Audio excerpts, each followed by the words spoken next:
लाल यादव और अनुपमा यादव का ये सॉन्ग है, कृपया करके आप लोग सुनिए जरूर। अगवे दिल ना बाए हसीना तोहरा सीना में।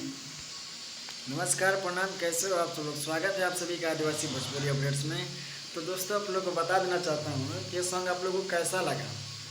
अगर जो लोग नहीं सुने हैं, कृपया करके आप लोग जाइए सारेगामा भोजपुरी पे और ढेर सारा प्यार आशीर्वाद दीजिए, क्योंकि ये गाना तो मुझे बहुत ही बेटर लगा। और आप लोग को बता देना चाहता हूँ कि ये गाना खेसारी लाल यादव जी का है, जो आज ही सारेगामा भोजपुरी पे 7 बजे अपलोड हो चुका है।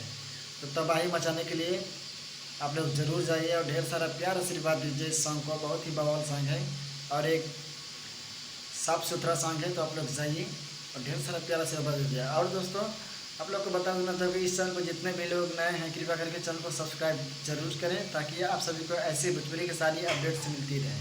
तब तक के लिए बाय बाय, धन्यवाद।